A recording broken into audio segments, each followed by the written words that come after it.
اللہ الرحمن الرحیم۔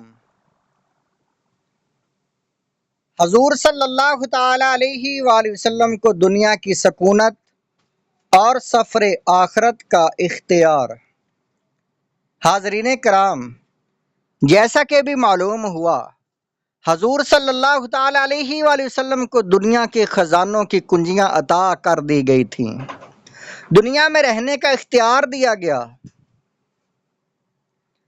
جنت بھی آپ کے قدم اطہر چومنے کے لیے بے چین و بے قرار ہے۔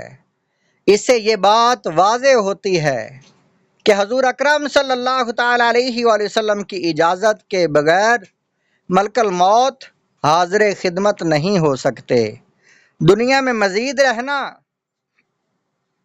یا آخرت کو اختیار کرنا سرکار دو عالم صلی اللہ تعالی علیہ وآلہ وسلم کے اختیار میں اور آپ کی مرضی پر موقوف تھا۔ اس سلسلہ میں ایک اور روایت صحیح بخاری اور دیگر کتب احادیث میں حضرت ام المومنین سیداتنا عائشہ صدیقہ رضی اللہ تعالی عنہا سے منقول ہے۔ حضرت عائشہ صدیقہ رضی اللہ تعالی عنہا فرماتی ہیں، ان عائشہ رضی اللہ تعالی عنہا قالت سمعت رسول اللہ صلی اللہ تعالی علیہ وآلہ وسلم یقول ما من نبی یمرض الا خیر بین الدنیا والآخرہ۔ حضرت عائشہ صدیقہ رضی اللہ تعالی عنہا فرماتی ہیں، میں نے حضور صلی اللہ تعالی علیہ وآلہ وسلم آپ سے سنا تھا کہ کوئی پیغمبر دنیا سے نہیں جاتے جب تک کہ انہیں دنیا اور آخرت کے درمیان اختیار نہ دیا جائے۔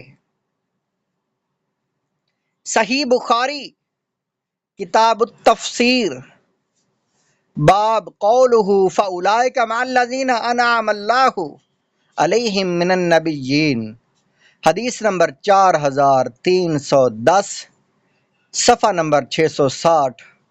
مسند احمد میں بھی یہ حدیث پاک موجود ہے اور صحیح ابن حبان میں بھی۔ حضرت ام المومنین حضرت سیداتنا عائشہ صدیقہ رضی اللہ تعالی عنہا سے یہ روایت بھی منقول ہے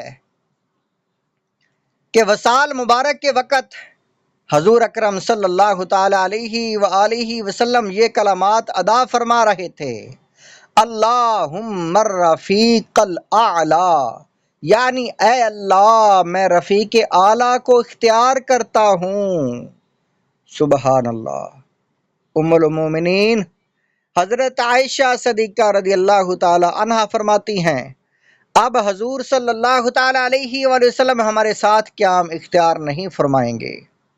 صحیح بخاری کتاب الدعوات باب دعا النبی صلی اللہ علیہ وسلم اللہم رفیق الاعلی، حدیث نمبر 5800، حدیث نمبر 5988، جلد نمبر 2 اور بخاری شریف کا صفحہ 393۔ صدیق اکبر رضی اللہ تعالی عنہ کو امامت کا حکم۔ برادران اسلام، وصال مبارک سے پہلے بھی حضور اکرم صلی اللہ تعالی علیہ وآلہ وسلم مسلسل امامت فرماتے رہے۔ جب بار بار غشی طاری ہوتی رہی تو آپ نے حضرت صدیق اکبر رضی اللہ تعالیٰ عنہ کو نماز پڑھانے کا حکم فرمایا۔ اس سے متعلق صحیح مسلم میں حدیث پاک مذکور ہے، حضور اکرم صلی اللہ تعالی علیہ وآلہ وسلم نے حضرت ابو بکر صدیق رضی اللہ تعالی عنہ کے پاس پیغام بھیجا کہ وہ لوگوں کو نماز پڑھائیں۔ حضرت ابو بکر صدیق رضی اللہ تعالیٰ عنہ نہایت نرم دل تھے۔ انہوں نے حضرت عمر فاروق رضی اللہ تعالیٰ عنہ سے فرمایا، اے عمر تم لوگوں کو نماز پڑھاؤ۔ حضرت عمر رضی اللہ تعالیٰ عنہ نے عرض کیا، آپ امامت کے لائق و حقدار ہیں۔ چنانچہ ان دنوں صدیق اکبر رضی اللہ تعالی عنہ امامت فرماتے رہے۔ پھر حضور اکرم صلی اللہ تعالی علیہ وآلہ وسلم نے کچھ افاقہ محسوس فرمایا تو دو صحابہ کرام کے ساتھ نماز ظہر ادا فرمانے کے لیے مسجد تشریف لائے، جن میں ایک حضرت عباس رضی اللہ تعالی عنہ اور دوسرے حضرت علی رضی اللہ تعالی عنہ تھے۔ اس وقت صدیق اکبر رضی اللہ تعالیٰ عنہ لوگوں کی امامت فرما رہے تھے۔ جب آپ نے حضور پاک صلی اللہ تعالیٰ علیہ وآلہ وسلم کو دیکھا، پیچھے ہٹنے لگے۔ نبی اکرم صلی اللہ تعالیٰ علیہ وآلہ وسلم نے صدیق اکبر رضی اللہ تعالیٰ عنہ کو پیچھے نہ ہٹنے کا اشارہ فرمایا اور ان دونوں حضرات سے فرمایا کہ مجھے ابوبکر صدیق رضی اللہ تعالیٰ عنہ کے پہلو میں بٹھاؤ۔ انہوں نے آپ کو حضرت ابوبکر صدیق رضی اللہ تعالیٰ عنہ کے پہلو میں بٹھا دیا۔ حضرت ابوبکر صدیق رضی اللہ تعالیٰ عنہ کھڑے رہ کر حضور پاک صلی اللہ تعالیٰ علیہ وآلہ وسلم کی اقتداء کرنے لگے، اور تمام صحابہ کرام حضرت ابوبکر صدیق کی تکبیرات سن کر نماز ادا کرتے رہے۔ اس وقت حضور پاک صلی اللہ علیہ وسلم بیٹھ کر امامت فرما رہے تھے۔ صحیح مسلم کتاب الصلاۃ، جلد نمبر 1 صفحہ نمبر 177 اور 78۔